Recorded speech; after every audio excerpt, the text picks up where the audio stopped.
खालसा वाहिगुरू जी की फतेह। गुरु रू प्यारी साध संगत जी, असीं उईं तां कह दिंदे हां साडा पिता प्रभु परमात्मा है, वो सर्व कला समर्थ है, सर्व शक्तिमान है।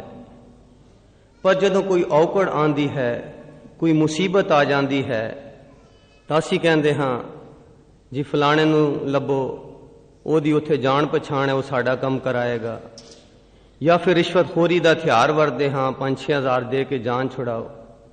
या किसी को जदों कोई दुख या आफत आ जाती है, फिर कहने जी फलाने अखौती साध संत को ले जाते हाँ, धागा दियो, तवीत दियो, कोई जंतर मंतर कराओ। सो औकड़ आण वेले, मुसीबत आण वेले साडा ये ख्याल कि परमात्मा सर्वशक्तिमान है उड़ पुड़ जाता है। फिर असी बंदियां दी, अखौती साधा संतां दी, वड्डे अफसरां दी, वजीरां दी, अपने पैसे दी, बाहुबल दी ओट लैंदे हां। ये क्यों? क्योंकि परमात्मा दे प्रति जिहड़ा साडी शरधा या विश्वास है वो ओपरा जिहा है दिमागी तौर ते। सो अज दे गुरबाणी विचार दे लेख विच ये दर्शाया गया है कि किवें परमात्मा दी उस सर्वशक्तिमान हस्ती नूं असीं अनुभव कर सकते हां। क्योंकि असीं गृहस्थी जीव हां, लोड़ वेले कई वारी सानूं मुसीबतां भी आ जांदियां हन, सानू किसी दी टेक या आसरे की लोड़ पैंदी है। जदों परमात्मा की सर्व शक्ति सानू अनुभव हो जाएगी, फिर जिंदगी विच असीं उसका ही सहारा लवांगे ते निश्चय ही कामयाबी नसीब होवेगी।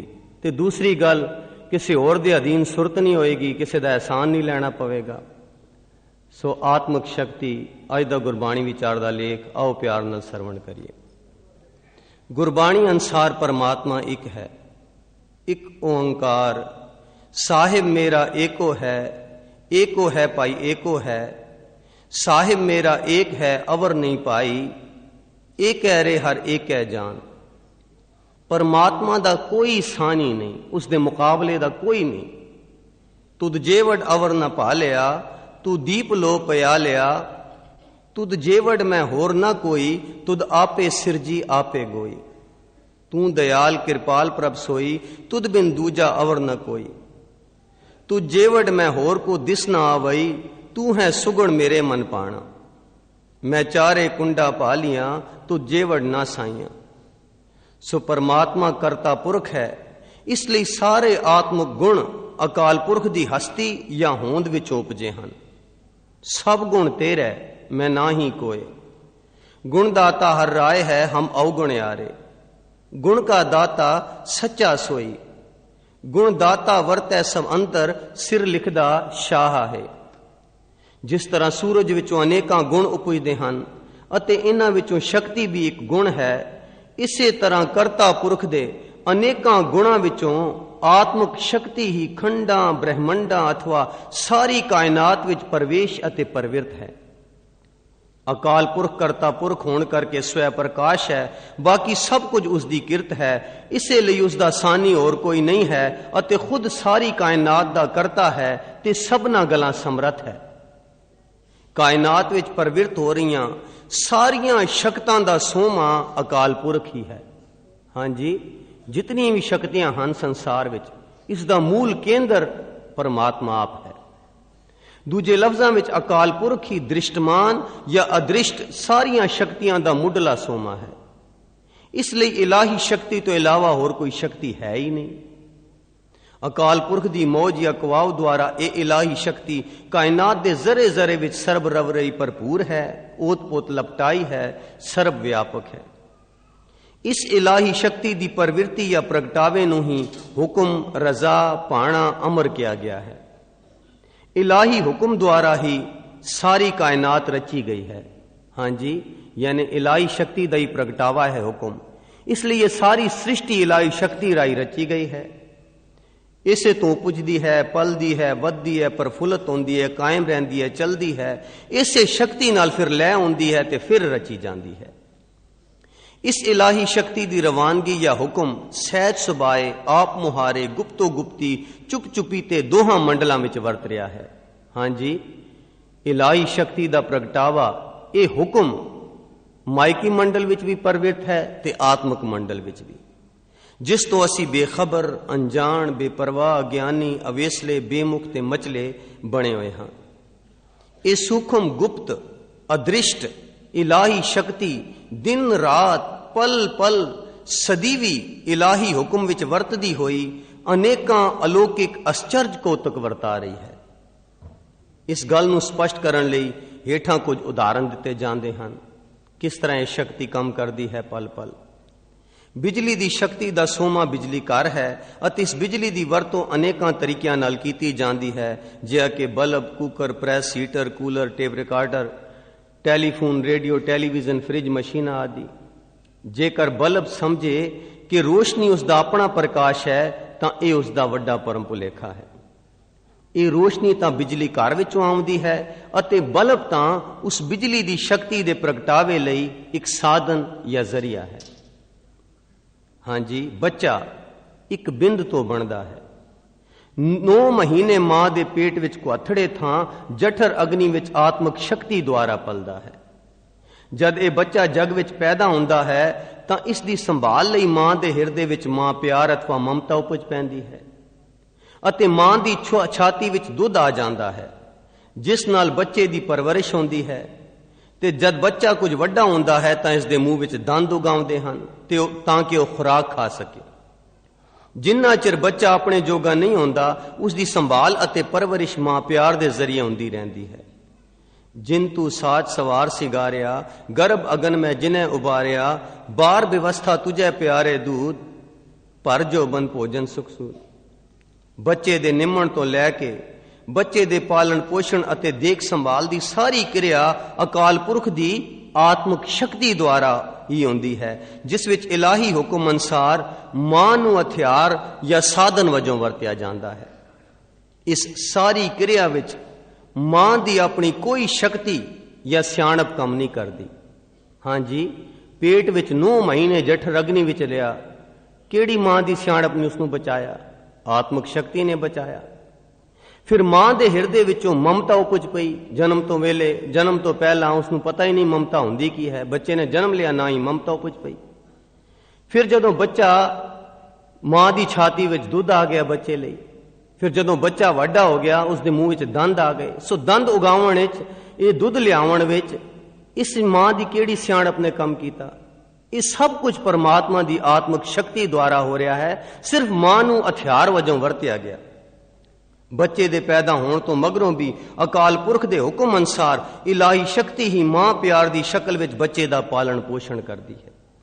ਜੇ ਮਾਂ ਸਮਝੇ ਕਿ ਇਹ ਸਾਰੀ ਕਿਰਿਆ ਉਹ ਆਪ ਆਪਣੀ ਸ਼ਕਤੀ ਤੇ ਸਿਆਣਪ ਨਾਲ ਕਰਦੀ ਹੈ ਤਾਂ ਇਹ ਉਸ ਦਾ ਵੱਡਾ ਭਰਮ ਭੁਲੇਖਾ ਹੈ। ਤੀਸਰਾ ਉਦਾਹਰਣ, ਸਾਡੇ ਸਰੀਰ ਦੇ ਸਾਰਿਆਂ ਅੰਗਾਂ ਅਥਵਾ ਦਿਮਾਗ, ਅੱਖਾਂ, ਰਸਨਾ ਆਦਿ ਰਾਹੀਂ ਜੋ ਸ਼ਕਤੀ ਪ੍ਰਗਟ ਹੁੰਦੀ ਹੈ, ਉਸ ਦਾ ਸੋਮਾ ਸਾਡੇ ਅੰਤਰ ਆਤਮੇ ਇਲਾਹੀ ਸ਼ਕਤੀ ਹੈ।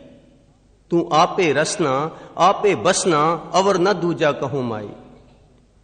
ਇਸ ਇਲਾਹੀ ਸ਼ਕਤੀ ਅਥਵਾ ਇਲਾਹੀ ਜੋਤ ਤੋਂ ਬਗੈਰ ਤਾਂ ਅਸੀਂ ਮੁਰਦਾ ਲੋਥ ਹੀ ਹਾਂ। ਧਿਆਨ ਦੇਣਾ ਜੀ, ਸਾਡੀਆਂ ਅੱਖਾਂ ਦੇਖਦੀਆਂ ਹਨ, ਇਹ ਆਤਮਿਕ ਸ਼ਕਤੀ ਨਾਲ, ਪਰਮਾਤਮਾ ਦੀ ਇਲਾਹੀ ਸ਼ਕਤੀ ਨਾਲ। ਸਾਡੇ ਹੱਥ ਕੰਮ ਕਰਦੇ ਹਨ, ਮੂੰਹ ਬੋਲਦਾ ਹੈ, ਦਿਮਾਗ ਸੋਚਦਾ ਹੈ, ਪੈਰ ਚੱਲਦੇ ਹਨ, ਇਹ ਸਭ ਉਸ ਇਲਾਹੀ ਸ਼ਕਤੀ ਦਾ ਕਰਿਸ਼ਮਾ ਹੈ। ਇੱਕ ਮੁਰਦਾ ਪਿਆ ਹੁੰਦਾ ਹੈ, ਉਸ ਵਿੱਚ ਉਹੀ ਦਿਮਾਗ ਹੈ, ਉਹੀ ਹੱਥ ਪੈਰ ਹਨ, ਉਹੀ ਅੱਖਾਂ ਹਨ, ਨਾ ਦੇਖ ਸਕਦੀਆਂ ਹਨ, ਨਾ ਚੱਲ ਸਕਦਾ, ਨਾ ਬੋਲ ਸਕਦਾ। ਕੀ ਘਟ ਗਿਆ ਉਹਦੇ ਵਿੱਚ? ਉਹ ਇਲਾਹੀ ਸ਼ਕਤੀ ਨਿਕਲ ਗਈ। ਸੋ ਇਹ ਜਿਹੜੀ ਇਲਾਹੀ ਸ਼ਕਤੀ ਸਾਡੇ ਅੰਦਰ ਕੰਮ ਕਰਦੀ, ਉਸ ਅਨੁਸਾਰ ਹੀ ਸਾਡਾ ਇਹ ਜੀਵਨ ਚੱਲਦਾ ਹੈ। ਤੇ ਉਸ ਇਲਾਹੀ ਸ਼ਕਤੀ ਤੋਂ ਬਿਨਾਂ ਅਸੀਂ ਮੁਰਦਾ ਲੋਥ ਹਾਂ। ਜਿਚਰ ਤੇਰੀ ਜੋਤ ਤਿਚਰ ਜੋਤੀ ਵਿੱਚ ਤੂੰ ਬੋਲੇ, ਵਿਣ ਜੋਤੀ ਕੋਈ ਕਿਛ ਕਰੋ ਦਿਖਾ ਸਿਆਣੀਆਂ। ਸੋ ਇਹ ਇਲਾਹੀ ਸ਼ਕਤੀ ਕਾਇਨਾਤ ਦੇ ਜ਼ਰਰੇ ਜ਼ਰੇ ਵਿੱਚ ਪ੍ਰਵਿਰਤ ਹੋ ਰਹੀ ਹੈ ਅਤੇ ਇਲਾਹੀ ਹੁਕਮ ਅਨੁਸਾਰ ਭਿੰਨ ਭਿੰਨ ਰੰਗਾਂ, ਰੇਖਾਂ, ਕਿਸਮਾਂ ਵਿੱਚ ਪ੍ਰਕਾਸ਼ਮਾਨ ਹੋ ਰਹੀ ਹੈ। ਜਿਵੇਂ ਕਿ ਬੱਚੇ ਦਾ ਮਾਂ ਦੇ ਪੇਟ ਵਿੱਚ ਪਲਣਾ, ਬੂਟਿਆਂ ਦਾ ਉਗਣਾ ਤੇ ਵਧਣਾ ਫੁੱਲਣਾ, ਫੁੱਲਾਂ ਦੀ ਖੂਬਸੂਰਤੀ, ਰੰਗਤ ਤੇ ਮਹਿਕ ਵਿੱਚ, ਫਲਾਂ ਦੇ ਭਿੰਨ ਭਿੰਨ ਰਸਾਂ ਤੇ ਸਵਾਦਾਂ ਵਿੱਚ, ਪਾਣੀ ਦੇ ਵਹਾਅ ਵਿੱਚ, ਹਵਾ ਦੇ ਵੇਗ ਵਿੱਚ, ਪਹਾੜਾਂ ਦੀ ਉਚਾਈ ਵਿੱਚ, ਸਮੁੰਦਰ ਦੀ ਗਹਿਰਾਈ ਵਿੱਚ, ਅਸਮਾਨਾਂ ਦੇ ਫੈਲਾਅ ਵਿੱਚ ਆਦਿ ਹਰ ਪਾਸੇ ਇਲਾਹੀ ਸ਼ਕਤੀ ਕੰਮ ਕਰਦੀ ਹੈ। आपे रसिया आप रस, आपे रावण हार, आपे होवे चोलड़ा, आपे सेज पतार। रंग रता मेरा साहिब, रव रया भरपूर, आपे माछी मछली, आपे पानी जाल। आपे जाल मड़कड़ा, आपे अंदर लाल, आपे बहुबिद रंगला, सखिए मेरा लाल। एक रूप जाके रंग अनेक, जल थल मैयल पूरिया, स्वामी सिरजनहार, अनक पांत होए पसरिया, नानक एक कंकार। एक है आप, अनेक है पांत, आपे हर एक रंग है, आपे बहुरंगी, जो तिस पावै नानका, साई गल चंगी। पर इन्हां इलाही शक्ति ਦੀ ਗੁਪਤ ਸਹਿ ਚਾਲ ਦੇ ਕਰਿਸ਼ਮਿਆਂ ਅਤੇ ਕੌਤਕਾਂ ਵੱਲ ਸਾਡੀ ਮੋਟੀ ਠੁੱਲੀ ਬੁੱਧੀ ਦਾ ਧਿਆਨ ਹੀ ਨਹੀਂ ਜਾਂਦਾ ਅਤੇ ਨਾ ਹੀ ਧਿਆਨ ਕਰਨ ਦੀ ਲੋੜ ਪਾਸਦੀ ਹੈ।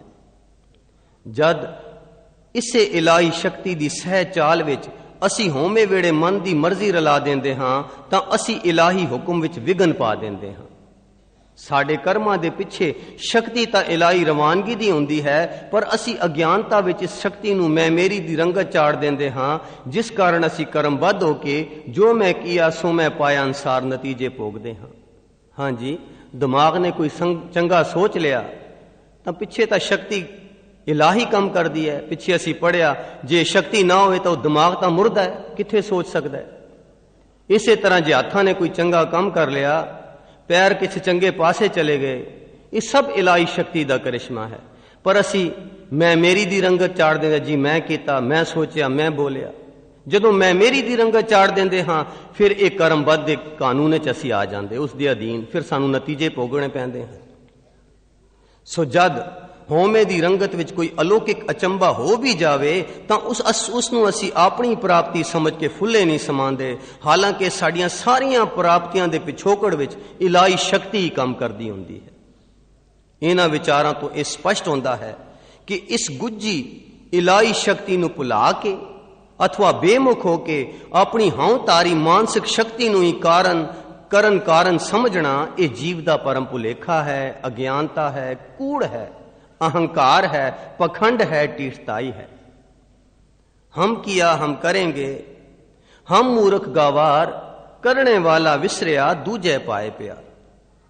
हाँ हाँ करे तै आप जनाए, बहु कर्म करे किछ थाए न पाए। हाँ सूरा प्रधान हाँ को नाई मुझे समानी, जो बनवंत आचार कुलीना मन में होए गुमानी। हाँ हाँ करते कर्मरत ताको पार अफार, जब लग जाने मुझते कछ होए, तब इसको सुख नाए कोय। जब ए जाने मैं किछ करता, तब लग गर्भ जोन में फिरता। हम बड कब कुलीन हम पंडित हम जोगी सन्यासी, ज्ञानी गुनी सूर हम दाते, ए बुद्ध कबे न नासी। मायकी मंडल विच सारियां जीवां दी जीवन रौं या जीवन शक्ति दा सोमा सूरज है। सूरज तो ही ये प्रकृति चलती है, पर सूरज नू भी जीवन शक्ति इलाही शक्ति तो मिलती है। इसे तरह अनेकां ब्रह्मंडां, अनेकां सूरजां, चंद्रमा, गणतारियां, 84 लख जूना सारियां जीवां जर्रे जर्रे नू जीवन इक्को इलाही शक्ति दे सोमे अकाल पुरख तो मिल रहा है। ध्यान देना जी, असी तां एक दुनिया विच विचरदे, एक ब्रह्मंड है, इस तरह लखां ब्रह्मंडां, कितने सूरज हन, ना सूरजां, चंद्रमा, 84 लख जूना, गणतारियां, सारे जीवां जर्रे जर्रे विच वो इक्को ही इलाही शक्ति कम करदी, उन्हां नू चला रही है। कितना वड्डा पसारा जीवन में, जल में, थल में, सब रूपन में, सब भूपन माही। सूरज में, सस में, नभ में, जय हेरो तहां चितलाए तहाही। पावक में अर पवन हूं मैं, पृथ्वी तल में सो कहां न जाई। व्यापक है सब ही के बिखे, कछ पाहन में परमेश्वर नाई। जिस तरह सूरज विचों इत्थे हुण एक सवाल पैदा होंदा है कि जे इलाही शक्ति जरे जरे विच काम कर रही है, पर इसका प्रगटावा फिर अलग अलग क्यों है? कोई ज्यादा अच्छा सोच सकता है, कोई मूर्ख है, कोई बहुत सियाणा है, किसी दी शक्ति बहुत ज्यादा है, किसी दी घट है। ये क्यों? जिस तरह सूरज विचों निकली हुई किरण तां शक्तिमान होंदी है, पर ज्यों ज्यों ये किरण पुलाड़ दे गंदले वायुमंडल अथवा बदलां विच दी लंघदी है तां इसकी शक्ति घटदी जांदी है। ਇਸੇ ਤਰ੍ਹਾਂ ਸਾਡੇ ਅੰਤਰ ਆਤਮੇ ਇਲਾਹੀ ਜੋਤ ਦੀ ਆਤਮਿਕ ਸ਼ਕਤੀ ਜਦੋਂ ਹਉ ਤਾਰੀ ਖਿਆਲੀ ਬਦਲਾਂ ਮਾਇਕੀ ਅਗਿਆਨਤਾ ਦੇ ਭਰਮ ਭੁਲੇਖਿਆਂ ਤੇ ਨੀਵੀਆਂ ਵਾਸ਼ਨਾਵਾਂ ਦੀਆਂ ਮਹਿਲੀਆਂ ਤਹਿਾਂ ਵਿੱਚ ਦੀ ਲੰਘਦੀ ਹੈ ਤਾਂ ਇਸ ਅਨੰਤ ਆਤਮਿਕ ਸ਼ਕਤੀ ਦਾ ਬਾਹਰਮੁਖੀ ਪ੍ਰਕਾਸ਼ ਘਟਦਾ ਜਾਂਦਾ ਹੈ। ਇਹੀ ਕਾਰਨ ਹੈ ਕਿ ਮਾਇਆ ਦੀ ਅਗਿਆਨਤਾ ਵਿੱਚ ਖਿੰਡੇ ਹੋਏ ਮਨ ਨਿਰਬਲ ਹੋ ਜਾਂਦੇ ਹਨ, ਜਿਸ ਨਾਲ ਉਹ ਹਉ ਅਧੀਨ ਕਰਮ ਕਰਦੇ ਹਨ ਜਿਹੜੇ ਕਿ ਥਾਂ ਨਹੀਂ ਪੈਂਦੇ। ਮਨਮੁਖ ਕਰਮ ਕਮਾਵਣੇ ਹਉਮੈ ਜਲੇ ਜਲਾਏ, ਜੰਮਣ ਮਰਨ ਨ ਚੁਕਈ ਫਿਰ ਆਵੇ ਜਾਏ। ਮਨਮੁਖ ਕਰਮ ਕਰੇ ਅਹੰਕਾਰੀ ਸਭ ਦੁੱਖੋ ਦੁੱਖ ਕਮਾਏ, ਮਨਮੁਖ ਕਰਮ ਕਰੇ ਅਹੰਕਾਰੀ ਜੂਏ ਜਨਮ ਸਭ ਬਾਜੀ ਹਾਰੀ। ਨਾਨਕ ਮਨਮੁਖ ਜੇ ਕਮਾਵੇ ਸੋ ਥਾਏ ਨ ਪਾਵੇ, ਦਰਗਹਿ ਹੋਏ ਖੁਆਰ।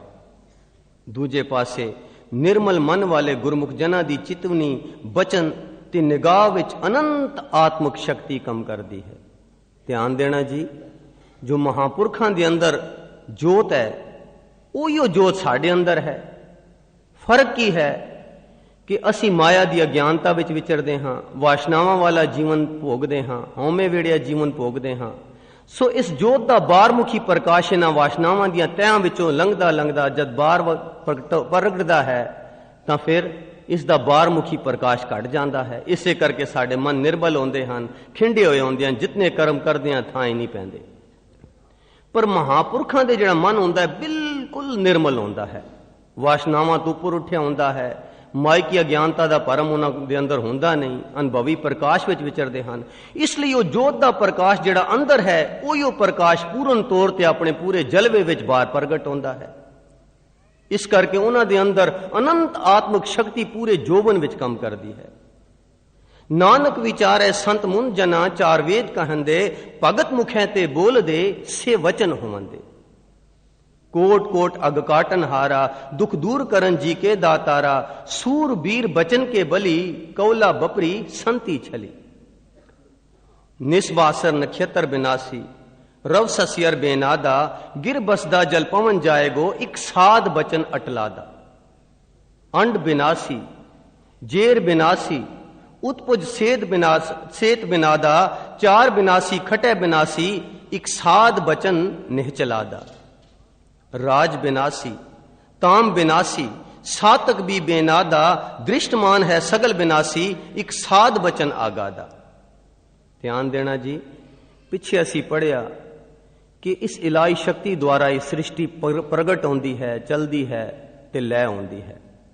ਕਿਉਂਕਿ ਇਲਾਹੀ ਸ਼ਕਤੀ ਗੁਰਮੁਖ ਪਿਆਰਿਆਂ ਦੇ ਅੰਦਰ ਆਪਣੇ ਪੂਰੇ ਜੋਬਨ ਵਿੱਚ ਉਸੇ ਅਸਲੀ ਸਰੂਪ ਵਿੱਚ ਕੰਮ ਕਰਦੀ ਹੈ, ਇਸ ਲਈ ਉਹਨਾਂ ਦੇ ਬਚਨ ਵਿੱਚ ਵੀ ਇਤਨੀ ਤਾਕਤ ਹੁੰਦੀ ਹੈ ਕਿ ਸ੍ਰਿਸ਼ਟੀ ਨੂੰ ਉਪਜਾ ਵੀ ਸਕਦੇ ਹਨ ਤੇ ਲੈ ਵੀ ਕਰ ਸਕਦੇ ਹਨ। ਪਰ ਗੁਰੂ ਅਵਤਾਰ ਜਾਂ ਮਹਾਂਪੁਰਖ ਆਪਣੀ ਮਨ ਮਰਜ਼ੀ ਨਾਲ ਤੇ ਆਪਣੀ ਗਰਜ਼ ਲਈ ਇਸ ਇਲਾਹੀ ਸ਼ਕਤੀ ਨੂੰ ਨਹੀਂ ਵਰਤਦੇ ਅਤੇ ਇਸ ਆਤਮਿਕ ਸ਼ਕਤੀ ਦੀ ਰਵਾਨਗੀ ਜਾਂ ਹੁਕਮ ਵਿੱਚ ਦਖਲ ਨਹੀਂ ਦਿੰਦੇ। ਉਹ ਭਾਣੇ ਵਿੱਚ ਵਿਚਰਦੇ ਹਨ, ਸ਼ਕਤੀ ਤਾਂ ਬੇਅੰਤ ਹੁੰਦੀ ਉਹਨਾਂ ਦੇ ਅੰਦਰ, ਤੇ ਉਹ ਆਪਣੇ ਪ੍ਰੀਤਮ ਅਕਾਲ ਪੁਰਖ ਦੀ ਖੁਸ਼ੀ ਅਥਵਾ ਭਾਣੇ ਵਿੱਚ ਹੀ ਆਤਮਿਕ ਸ਼ਕਤੀ ਦੀ ਇਲਾਹੀ ਦਾਤ ਨੂੰ ਵਰਤਦੇ ਹਨ। ਜਿਵੇਂ ਜਿਵੇਂ ਉਹਨਾਂ ਨੂੰ ਹੁਕਮ ਹੁੰਦਾ ਹੈ ਤਿਵੇਂ ਤਿਵੇਂ ਵਰਤਦੇ ਹਨ ਅਤੇ ਹੁਕਮ ਰਜਾਈ ਚੱਲਣਾ ਦਾ ਉਪਦੇਸ਼ ਕਮਾਉਂਦੇ ਹਨ। ਸੋਈ ਕਰਾਏ ਜੋ ਤੁਧ ਪਾਵੈ, ਮੋਏ ਸਿਆਣਪ ਕਛੂ ਨਾ ਆਵੈ।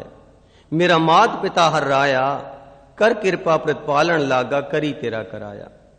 ਬੋਲੇ ਸਾਹਿਬ ਕੇ ਪਾਣੇ, ਦਾਸ ਬ੍ਰਾਣੀ ਬ੍ਰਹਮ ਵਖਾਣੇ। ज्यों बोलावें त्यों बोला स्वामी, कुदरत कवन हमारी। ज्यों तू चलाए त्यों चला स्वामी, होर क्या जाना गुण तेरे। जै बैसाले तैं बैसा स्वामी, जै भेजे तैं जावा। मेरा किया कछु न होए, कर है राम होए है सोए। ये तो परमात्मा दी शक्ति। हुण परमात्मा दी शक्ति दा अक्स लैके जो साडा दिमाग या हथ पैर काम करते हैं, ਅਸੀਂ ਉਸ ਨੂੰ ਚਲਾ ਕੇ ਜਦੋਂ ਕੋਈ ਸ਼ਕਤੀ ਪ੍ਰਾਪਤ ਕਰਦੇ ਹਾਂ ਉਸ ਨੂੰ ਮਾਨਸਿਕ ਸ਼ਕਤੀ ਕਿਹਾ ਜਾਂਦਾ ਹੈ, ਜੋ ਸਾਡੀ ਕਾਲਣਾ ਤੇ ਆਧਾਰਿਤ ਹੈ। ਥੋੜਾ ਉਸ ਦਾ ਵਿਸਥਾਰ ਦਰਸਾਇਆ ਗਿਆ ਹੈ। ਦ੍ਰਿਸ਼ਟਮਾਨ ਜਗਤ ਅਥਵਾ ਮਾਇਕੀ ਮੰਡਲ ਵਿੱਚ ਮਨ ਦੀ ਇਕਾਗਰਤਾ ਨਾਲ ਅਨੇਕਾਂ ਕਿਸਮਾਂ ਦੀਆਂ ਮਾਨਸਿਕ ਸ਼ਕਤੀਆਂ ਉਪਜਦੀਆਂ ਹਨ, ਜਿਵੇਂ ਕਿ ਰਿਧੀਆਂ ਸਿੱਧੀਆਂ, ਨਾਟਕ ਚੇਟਕ, ਤਾਂਤਰਿਕ ਜਾਦੂ, ਕਰਾਮਾਤ, ਵਾਕ ਸਿੱਧੀ, ਜੋ ਬੋਲਿਆ ਸੱਚ ਹੋ ਜਾਏ, ਭਵਿੱਖ ਬਾਣੀ, ਆਉਣ ਵਾਲੇ ਸਮੇਂ ਦਾ ਹਾਲ ਦੱਸ ਦਿੱਤਾ, ਵਰ ਸ਼ਰਾਬ, ਹਾਂਜੀ ਕਿਸੇ ਨੂੰ ਵਰ ਦਿੱਤਾ ਉਹ ਗੱਲ ਪੂਰੀ ਹੋ ਗਈ, ਸ਼ਰਾਬ ਦੇ ਦਿੱਤਾ ਉਸ ਦੀ ਭੈੜੀ ਹਾਲਤ ਹੋ ਗਈ, ਅੰਤਰਯਾਮਤਾ ਕਿਸੇ ਦੀ ਦਿਲ ਦੀ ਗੱਲ ਬੁੱਝ ਲਈ, ਭੂਤਾਂ ਦਾ ਜਾਦੂ, ਮਦਾਰੀਆਂ ਦੇ ਤਮਾਸ਼ੇ ਆਦਿ। ਇਹ ਸਭ ਮਾਨਸਿਕ ਸ਼ਕਤੀਆਂ ਮਨ ਦੀ ਇਕਾਗਰਤਾ ਵਿੱਚ ਉਪਜਦੀਆਂ ਹਨ, ਜਿਸ ਨੂੰ ਅਸੀਂ ਭਰਮ ਭੁਲੇਖੇ ਕਾਰਨ ਆਤਮਿਕ ਸ਼ਕਤੀ ਸਮਝ ਲੈਂਦੇ ਹਾਂ ਤੇ ਆਫਰੇ ਫਿਰਦੇ ਹਾਂ। ਇਹ ਜਿਤਨੇ ਵੀ ਜ਼ਿਕਰ ਆਏ ਹਨ, ਇਹ ਮਾਨਸਿਕ ਸ਼ਕਤੀਆਂ, ਇਹ ਉਸ ਆਤਮਿਕ ਸ਼ਕਤੀ ਦੇ ਮੁਕਾਬਲੇ ਤਾਂ ਕੁਝ ਵੀ ਨਹੀਂ। ਸੂਰਜ ਦੇ ਸਾਹਮਣੇ ਮੋਮਬੱਤੀ ਜਿੰਨਾ ਵੀ ਪ੍ਰਕਾਸ਼ ਨਹੀਂ, ਪਰ ਅਸੀਂ ਇਹਨਾਂ ਕੂੜੀਆਂ ਪ੍ਰਾਪਤੀਆਂ ਤੇ ਆਫਰੇ ਫਿਰਦੇ ਹਾਂ। ਇਹ ਮਾਨਸਿਕ ਸ਼ਕਤੀਆਂ ਸਾਡੇ ਆਤਮਿਕ ਜੀਵਨ ਲਈ ਸਹਾਇਕ ਹੋਣ ਦੀ ਬਜਾਏ ਸਾਨੂੰ ਦੁਰੇਡੇ ਲੈ ਜਾਂਦੀਆਂ ਹਨ, ਕਿਉਂਕਿ ਇਹਨਾਂ ਰਿਧੀਆਂ ਸਿੱਧੀਆਂ ਦੀ ਸ਼ਕਤੀ ਨਾਲ ਉਹਨਾਂ ਦੀ ਸੂਖਮ ਹਉਮੈ ਨੂੰ ਫੂਕ ਮਿਲਦੀ ਰਹਿੰਦੀ ਹੈ ਤੇ ਉਹ ਕਰਾਮਾਤਾਂ ਦਿਖਾਉਣ ਲੱਗ ਪੈਂਦੇ ਹਨ ਤੇ ਵਰ ਸ਼ਰਾਬ ਵੀ ਦੇਣ ਲੱਗ ਪੈਂਦੇ ਹਨ, ਜਿਸ ਨਾਲ ਗਰਜ਼ਮੰਦ ਜਨਤਾ ਖਿੱਚੀ ਜਾਂਦੀ ਹੈ। ਇਸ ਤਰ੍ਹਾਂ ਸਹਿਜ ਸੁਭਾਏ ਅਚੇਤੀ ਜਗਿਆਸੂ ਦੇ ਮਨ ਵਿੱਚ ਸੂਖਮ ਮਾਣ ਵਡਿਆਈ ਆ ਜਾਂਦੀ ਹੈ ਤੇ ਇਸ ਮਾਣ ਵਡਿਆਈ ਤੇ ਪ੍ਰਤਿਸ਼ਠਾ ਨਾਲ ਉਸ ਨੂੰ ਮਾਨਸਿਕ ਹਉਮੈ ਦਾ ਨਸ਼ਾ ਚੜ ਜਾਂਦਾ ਹੈ ਤੇ ਉਹ ਭਲਾ ਭਲੇਰਾ ਸਾਧ ਸੰਤ ਮਹੰਤ ਆਚਾਰੀਆ ਗੁਰੂ ਅਵਤਾਰ ਸ੍ਰੀ 108 ਆਦਿ ਅਖਵਾਉਣ ਲੱਗ ਪੈਂਦਾ ਹੈ। ਇਸ ਸੂਖਮ ਹਉਮੈ ਦੇ ਨਸ਼ੇ ਨੂੰ ਮਾਣਨ ਲਈ ਉਹ ਯੋਗ ਸਾਧਨਾ ਨਾਲ ਸੈਂਕੜੇ ਸਾਲ ਉਮਰ ਵਧਾ ਲੈਂਦੇ ਹਨ। ਇਸ ਤਰ੍ਹਾਂ ਉਹ ਅਵਸ਼ੀ ਉੱਚੇ ਸੁੱਚੇ ਆਤਮਿਕ ਭਗਤੀ ਦੇ ਆਦੇਸ਼ ਤੇ ਉਦੇਸ਼ ਤੋਂ ਦੁਰੇਡੇ ਹੁੰਦੇ ਜਾਂਦੇ ਹਨ। ਰਿੱਧ ਸਿੱਧ ਸਭ ਮੋਹ ਹੈ, ਨਾਮ ਨ ਵਸੈ ਮਨ ਆਏ।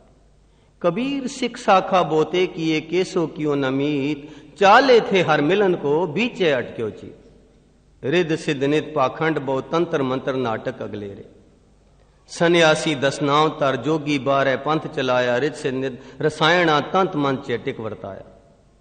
इस मान वडियाई दे सूखम नशे विच जगियासू इतना गलतान ते अलमस्त हो जांदा कि अपनी रूहानी मंजिल नूं कई भुल जांदा है, जिस नाल उसदी अपनी आत्मिक तरक्की रुक जांदी है ਤੇ ਉਹ ਖੜਦੀ ਕਲਾਂ ਵਿੱਚ ਵਿਚਰਦਾ ਹੋਇਆ ਸਹਿਜੇ ਸਹਿਜੇ ਅਣਜਾਣੇ ਹੀ ਰਸਾਤਲ ਵੱਲ ਰੁੜਦਾ ਜਾਂਦਾ ਹੈ ਤੇ ਐਸੇ ਜਗਿਆਸੂ ਨੂੰ ਆਪਣੀ ਇਸ ਮਾਨਸਿਕ ਤੇ ਆਤਮਿਕ ਅਦੋਗਤੀ ਦਾ ਅਹਿਸਾਸ ਹੀ ਨਹੀਂ ਹੁੰਦਾ।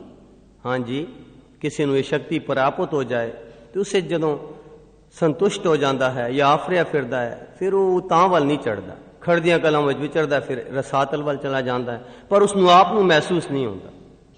ਇਸ ਤਰ੍ਹਾਂ ਫਿਰ ਉਹ ਡੇਰਾ ਸੰਪਰਦਾ ਠਾਠ ਬਾਠ ਧਾਰਮਿਕ ਰਜਵਾੜਾ ਰਚ ਕੇ ਇਸੇ ਵਿੱਚ ਗਲਤਾਨ ਹੋ ਕੇ ਗ੍ਰਸਤੀਆਂ ਵਾਂਗ ਹਉਮੈ ਦੀ ਮਾਣ ਵਡਿਆਈ ਦੇ ਨਸ਼ੇ ਵਿੱਚ ਮਸਤ ਹੋ ਜਾਂਦਾ ਹੈ ਤੇ ਆਪਣੀ ਆਤਮਿਕ ਮੰਜ਼ਿਲ ਭੁੱਲ ਜਾਂਦਾ ਹੈ।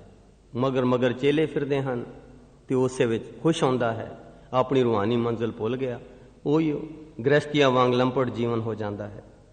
ਇਸ ਸ਼੍ਰੇਣੀ ਵਿੱਚ ਵਲੀ ਕੰਧਾਰੀ, ਨੂਰ ਸ਼ਾਹ, ਗੋਰਖਨਾਥ ਵਰਗੇ ਅਨੇਕਾਂ ਜੋਗੀ ਆਉਂਦੇ ਹਨ। ਸੋ ਇਹਨਾਂ ਮਾਨਸਿਕ ਸ਼ਕਤੀਆਂ ਦੇ ਪਿਛੋਕੜ ਵਿੱਚ ਹਉਮੈ ਦਾ ਹੀ ਪ੍ਰਗਟਾਵਾ ਤੇ ਵਰਤਾਰਾ ਹੁੰਦਾ ਹੈ, ਜੋ ਮਨ ਦੀਆਂ ਨੀਵੀਆਂ ਵਾਸ਼ਨਾਵਾਂ ਦੀ ਰੰਗਤ ਵਾਲਾ ਹੁੰਦਾ ਹੈ, ਜਿਹਾ ਕਿ ਈਰਖਾ, ਦ્વੈਤ, ਤਵਸਵ, ਵੈਰ, ਵਿਰੋਧ, ਸਾੜਾ, ਖੁਦਗਰਜ਼ੀ, ਹਉਮੈ ਆਦਿ। ਇਹ ਹਉਤਾਰੀ ਮਾਨਸਿਕ ਸ਼ਕਤੀਆਂ ਹੀ ਦੁਨੀਆ ਦੀ ਮਾਨਸਿਕ ਗਿਲਾਨੀ ਦਾ ਕਾਰਨ ਹਨ, ਚਾਹੇ ਉਹ ਯੋਗ ਸਾਧਨ ਹੋਣ, ਚਾਹੇ ਤਾਂਤਰਿਕ ਹੋਣ, ਚਾਹੇ ਰਾਜਸੀ ਹੋਣ, ਚਾਹੇ ਸਰੀਰਕ ਹੋਣ, ਚਾਹੇ ਦਿਮਾਗੀ ਹੋਣ ਤੇ ਚਾਹੇ ਵਿਗਿਆਨਕ ਹੋਣ। ਇਹਨਾਂ ਮਾਨਸਿਕ ਅਥਵਾ ਦਿਮਾਗੀ ਤੇ ਵਿਗਿਆਨਕ ਸ਼ਕਤੀਆਂ ਨੇ ਜਿੱਥੇ ਸਾਡੇ ਲਈ ਸਰੀਰਕ ਤੇ ਮਾਨਸਿਕ ਸੁੱਖ ਆਰਾਮ ਪ੍ਰਦਾਨ ਕੀਤੇ ਹਨ, ਉੱਥੇ ਦੂਜੇ ਪਾਸੇ ਸਾਡੇ ਜੀਵਨ ਨੂੰ ਮਲੀਨ, ਗੰਦਲਾ, ਵਿਭਚਾਰਕ, ਝੂਠਾ, ਫਰੇਬੀ ਤੇ ਖੁਦਗਰਜ਼ ਬਣਾ ਦਿੱਤਾ ਹੈ, ਜਿਸ ਕਾਰਨ ਸਾਡੇ ਜੀਵਨ ਵਿੱਚੋਂ ਨੇਕ ਉੱਚੇ ਸੁੱਚੇ ਦੈਵੀ ਭਾਵ ਉੱਡ ਪੁੱਡ ਰਹੇ ਹਨ। ਅੱਜ ਤੋਂ 500 ਸਾਲ ਪਹਿਲਾਂ ਗੁਰੂ ਨਾਨਕ ਸਾਹਿਬ ਜੀ ਮਹਾਰਾਜ ਨੇ ਦੁਨੀਆ ਦੀ ਇਸ ਮਾਨਸਿਕ ਹਾਲਤ ਨੂੰ ਇਉਂ ਬਿਆਨ ਕੀਤਾ ਹੈ, ਸ਼ਰਮ ਧਰਮ ਦੋਇ ਛਪ ਖਲੋਏ, ਕੂੜ ਫਿਰੈ ਪ੍ਰਧਾਨ ਵੇ ਲਾਲੋ। ਜਿਉਂ-ਜਿਉਂ ਹਉਮੈ ਵੇੜੀ ਤੀਖਣ ਬੁੱਧੀ ਨਾਲ ਸਾਡੀਆਂ ਮਾਨਸਿਕ ਤੇ ਵਿਗਿਆਨਕ ਸ਼ਕਤੀਆਂ ਵੱਧਦੀਆਂ ਜਾਂਦੀਆਂ ਹਨ, ਤਿਉਂ-ਤਿਉਂ ਸਾਡਾ ਮੈਂ ਮੇਰੀ ਵਾਲਾ ਭਰਮ ਭੁਲੇਖਾ ਤੀਬਰ ਹੁੰਦਾ ਜਾਂਦਾ ਹੈ, ਜਿਸ ਦੁਆਰਾ ਸਾਡਾ ਮਨ ਹੋਰ ਵੀ ਮਲੀਨ ਹੁੰਦਾ ਜਾਂਦਾ ਹੈ। ਇਸੇ ਕਾਰਨ ਸੰਸਾਰ ਵਿੱਚ ਮਾਨਸਿਕ ਗਿਲਾਨੀ ਘਟਣ ਦੀ ਬਜਾਏ ਵੱਧਦੀ ਜਾਂਦੀ ਹੈ ਤੇ ਸਮੁੱਚੀ ਸਭਿਅਤਾ ਵੀ ਨਿਗਰਦੀ ਜਾਂਦੀ ਹੈ। ਹੁਣ ਇੱਕ ਹੋਰ ਸਵਾਲ ਕਿ ਜਦ ਮਾਨਸਿਕ ਸ਼ਕਤੀ ਦਿਨ ਰਾਤ ਸ੍ਰਿਸ਼ਟੀ ਵਿੱਚ ਕੰਮ ਕਰ ਰਹੀ ਹੈ, ਸਾਡੇ ਅੰਦਰ ਕੰਮ ਕਰ ਰਹੀ ਹੈ, ਸਾਡੇ ਹੱਥ ਪੈਰ ਸਰੀਰ ਉਸ ਨਾਲ ਚੱਲ ਰਹੇ ਹਨ, ਫਿਰ ਇਹ ਮਹਿਸੂਸ ਕਿਉਂ ਨਹੀਂ ਹੁੰਦੀ?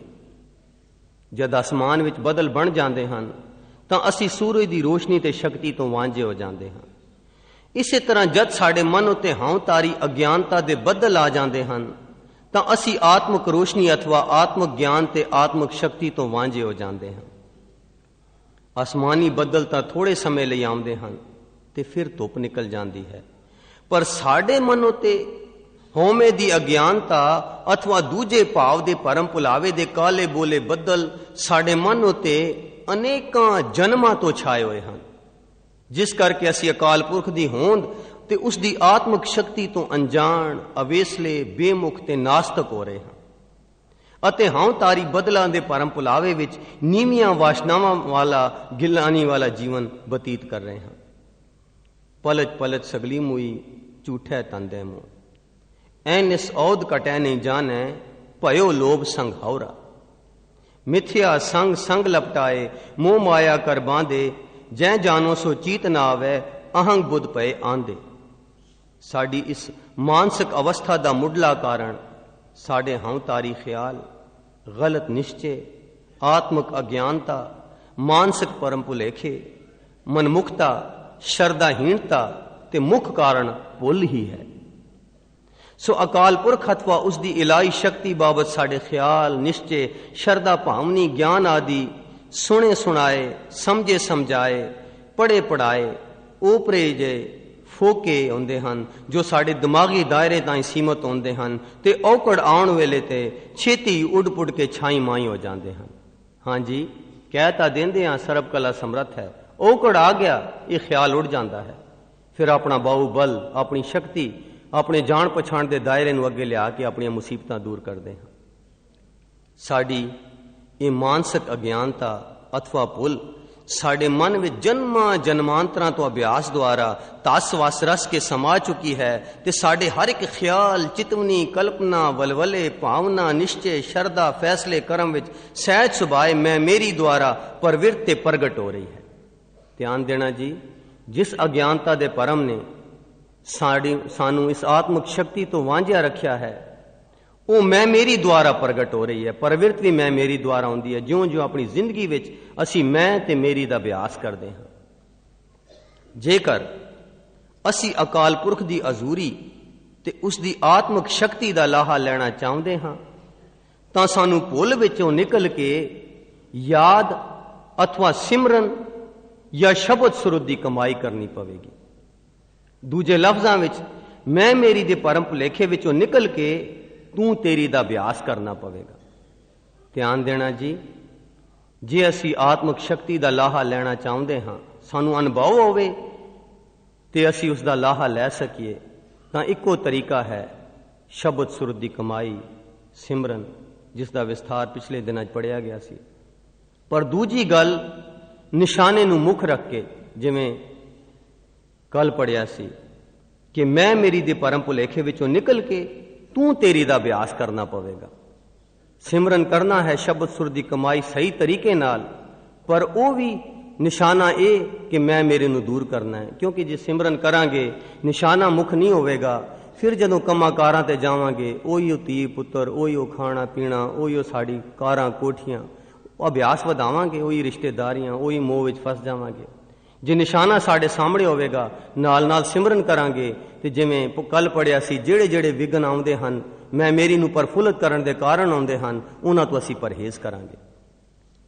ਸੋ ਫਿਰ ਦੁਹਰਾ ਦਈਏ ਕਿ ਜੇਕਰ ਅਸੀਂ ਅਕਾਲ ਪੁਰਖ ਦੀ ਹਜ਼ੂਰੀ ਤੇ ਉਸ ਦੀ ਆਤਮਿਕ ਸ਼ਕਤੀ ਦਾ ਲਾਹਾ ਲੈਣਾ ਚਾਹੁੰਦੇ ਹਾਂ ਤਾਂ ਸਾਨੂੰ ਭੁੱਲ ਵਿੱਚੋਂ ਨਿਕਲ ਕੇ ਯਾਦ ਅਥਵਾ ਸਿਮਰਨ ਜਾਂ ਸ਼ਬਦ ਸੁਰਤ ਦੀ ਕਮਾਈ ਕਰਨੀ ਪਵੇਗੀ। ਦੂਜੇ ਲਫ਼ਜ਼ਾਂ ਵਿੱਚ ਮੈਂ ਮੇਰੀ ਦੇ ਭਰਮ ਭੁਲੇਖੇ ਵਿੱਚੋਂ ਨਿਕਲ ਕੇ ਤੂੰ ਤੇਰੀ ਦਾ ਅਭਿਆਸ ਕਰਨਾ ਪਵੇਗਾ। ਈਤੈ ਊਤੈ ਕਟ ਕਟ ਕਟ ਕਟ ਤੂੰ ਹੀ ਮੋਹਿਨਾ, ਕਾਰਨ ਕਰਨਾ ਧਾਰਨ ਤਰਨਾ, ਏਕੈ ਸੋਹਿਨਾ। कबीर तू करता तू हुआ मुझ में रहा न हूं, जब आपा पर का मिट गया जद देखो तू। जलस तुई थलस तुई नदिस तुई नदस तुई वृक्षस तुई पतस तुई छितस तुई उर्दस तुई पजस तुअंग रटस तुअंग ठतस तुअंग जमी तुही जमा तुही मकी तुही मकां तुही अबू तुही अबै तुही अछू तुही अछय तुही जतस तुही बतस तुही गतस तुही मतस तुही तू ही तू ही तू ही तू ही तू ही तू ही तू ही तू ही। इस तरह तू करता तू हूं अनसार अभ्यास कमाई करदियां साडे मन दी मैं मेरी दा परम भुलेखा कटदा जांदा है अथवा हौमे दा भाव हुंदा जांदा है ते सहजे सहजे मन उते अंतर आत्मे आत्मिक प्रकाश दियां झलकां वजदियां हन। ज्यों ज्यों शब्द सुरत अभ्यास कमाई द्वारा साडे मन दी मैल घटदी जांदी है, त्यों त्यों साडे अंतर आत्मे अनुभव दा प्रकाश होंदा जांदा है। इस तरह शब्द सुरत लिवलीन होके गुरशब्दी गोबिंद गजिया हो जांदा है। इस हालत विच मैं मेरी दा भाव हो जांदा है ते अनुभवी मन विचों तू ही दी कूक ਸਹਿਜ ਸੁਭਾਏ ਨਿਕਲਦੀ ਹੈ। ਹਾਂਜੀ, ਜਦੋਂ ਅਸੀਂ ਸ਼ਬਦ ਸੁਰਤ ਅਭਿਆਸ ਕਮਾਈ ਕਰਦੇ ਹਾਂ, ਜਿਉਂ-ਜਿਉਂ ਮਨ ਦੀ ਮੈਲ ਉਤਰਦੀ ਹੈ, ਹਉਮੈ ਦਾ ਭਾਵ ਹੁੰਦਾ ਹੈ, ਤਿਉਂ-ਤਿਉਂ ਉਸ ਆਤਮਿਕ ਪ੍ਰਕਾਸ਼ ਦੀ ਲਿਸ਼ਕ ਪੈਂਦੀ ਹੈ ਮਨ ਉਤੇ। ਫਿਰ ਜਦੋਂ ਗੋਬਿੰਦ ਗਜਿਆ ਹੋ ਜਾਂਦਾ ਹੈ, ਫਿਰ ਹੁਣ ਤਾਂ ਅਸੀਂ ਉਦਮ ਨਾਲ ਕਹਿੰਦੇ ਹਾਂ ਤੂੰ ਹੀ ਤੂੰ ਹੀ ਤੂੰ ਹੀ, ਫਿਰ ਅੰਦਰੋਂ ਹੀ ਤੂੰ ਹੀ ਦੀ ਕੂਕ ਸਹਿਜ ਸੁਭਾਏ ਨਿਕਲਦੀ ਹੈ। ਫਿਰ ਇੱਕੋ ਹੀ ਪਰਮਾਤਮਾ ਦੀ ਟੇਕ ਰਹਿੰਦੀ ਹੈ। ਦੁਨੀਆ ਦੇ ਸਾਰੇ ਖਤਮ ਹੋ ਜਾਂਦੇ ਹਨ ਆਸਰਾ, ਸੁਰਤ ਪੂਰੀ ਤੌਰ ਤੇ ਆਜ਼ਾਦ। ਹਮ ਕਿਛ ਨਾਹੀ ਏਕ ਹੈ ओई, आगे पाछे एक है सोई। हूं किछ नाई सब किछ तेरा, ओत पोत नानक संग बसेरा। हूं किछ नाई एको तू है, आपे आप सजाना। कबीर ना हम किया ना करेंगे, ना कर सके शरीर, क्या जानो कि हर के आप हर किया पयो कबीर कबीर। इस आत्मक शक्ति दे प्रकाश दा दामनक जलवा अनंत ਅਲੌਕਿਕ ਅਤੇ ਅਸਚਰਜ ਹੁੰਦਾ ਹੈ, ਜਿਸ ਨੂੰ ਬੋਲੀ ਵਿੱਚ ਬਿਆਨ ਨਹੀਂ ਕੀਤਾ ਜਾ ਸਕਦਾ। ਰੂਪ ਅਨੂਪ ਅਚਰਜ ਹੈ, ਦਰਸ਼ਨ ਦ੍ਰਿਸ਼ਟ ਅਗੋਚਰ ਪਾਈ, ਅਦਭੁਤ ਪਰਮ ਅਦਭੁਤ ਬਿਸਮੈ ਬਿਸਮ ਅਸਚਰਜ ਹੈ, ਅਸਚਰਜ ਅਤ ਅਤ ਹੈ। दर्शन ज्योत को उदत आश्चर्य में, तामै तिलछप परम अद्भुत छक है। देख बेको दृष्ट न सुन बेको सुरत है, कह बेको जेवा न ज्ञान में उकत है। जद साडे निर्मल मन उते आत्मिक प्रकाश होंदा है, तां साडा मन इस प्रकाश दे ऐसे दामनिक तेज नूं झल नहीं सकदा।